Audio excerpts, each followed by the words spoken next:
Dakika tatu baada ya saa moja hapa Afrika ya Mashariki. Hii leo kama ilivyo ada, Alhamis huwa ni siku ya mduara, ila unajua kile ambacho kinafanyika humu nchini. Kuaga kwake Raila Odinga. Tahariri pia ni Raila Odinga na kumbukumbu zake. Hapa kwenye studio mambo ni mengi sana. Naona viwanjani ni naye Paul Nabiso akiwa kwenye uwanja wa Kasarani. Vile vile naziona zile picha moja kwa moja kutoka uwanja wa Kasarani. Upande mwingine tuko kwenye eneo la Bondo kwake nyumbani Raila Odinga, na eneo ambako atakuwa kizikwa siku ya Jumapili. Mtazamaji, naitwa Frederick Buitiriri, upande wa studio namuona Daudi Agondoa ndiye yule yuko. Karibu sana kwa dakika kama 55 hivi za taarifa zetu. Hapa ndani ya studio zetu ashaingia Dennis Onsarigo, mwanahabari tajika, na vile vile alikuwa afisa wa mawasiliano kwenye afisi yake Raila Odinga wakati walikuwa wanapigania kiti cha urais humu nchini. Tutakuwa tukizungumza naye dakika chache kutoka sasa. Yeye ndiye atakuwa kwenye mduara siku ya leo. Lakini kwa sasa nikupeleke moja kwa moja hadi eneo la Kasarani ambako Wakenya wanaendelea kutazama mwili wake Raila Odinga, siku hii ikiwa ni siku ya majonzi. Paul Nabiso, kipi ambacho kimefanyika? Tumeona kumekuwa na kukuru kakara. Kipi kigeni ambacho kimekuwa kikifanyika kwenye uwanja wa Kasarani? Kwa foleni. Kila mmoja kwa foleni kwanza.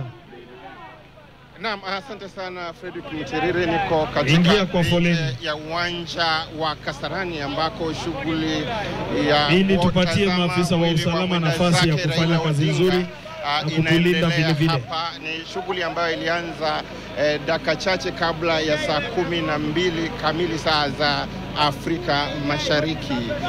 Kabla ya hapo kulikuwa na tafrani kubwa ndani ya uwanja, na ilibidi maafisa wa polisi waliokuwepo kutumia nguvu kiasi ili kuwatawanya watu ambao walikuwa katika. Tuendelee kusonga kwa laini hiyo, na baadaye inasonga vizuri kwa haraka, na huo ndio mwendo. Mbalimbali akiwemo waziri Kipchumba Murkomen na viongozi wengine ambao walikuja wakawatuliza. Na wewe ukuwe na heshima bwana, na utataja jina ya baba vile unataka. Tukubaliane. Kwa hivyo utaweka heshima. Kwa hivyo shughuli hiyo imekuwa na tafrani sana, lakini sasa hapa foleni zinaendelea, watu wanaendelea kuja hata wakati huu ambapo giza limeshika, na watu wanaendelea kutoka katika sehemu mbalimbali. Nafikiria walipigiana simu, lakini jambo ambalo ni kutaja kwamba kesho tumeambiwa kuna ibada katika uwanja wa Nyayo. Kwa hivyo maafisa wa polisi lazima wamesoma somo fulani kuhusiana na namna ya kudhibiti umati. Watu kutoka mbalimbali wametazama mwili, wengi wako na hisia za huzuni, kwa maana Raila Odinga ni mtu ambaye amekuwa kiongozi kwa siku nyingi, amekuwa mbunge kwa zaidi ya miaka 20, mbali na kuwa waziri mkuu wa Kenya kutoka mwaka. Tuendelee kusonga kwa haraka. Asante wananchi wapendwa. Hadi mwaka wa 2000, kutoka mwaka 2007 hadi mwaka 2013. Unavyoona hawa bado wako katika eneo hili. Hawa ni wafuasi ama waombolezaji ambao wamekuja kutazama mwili.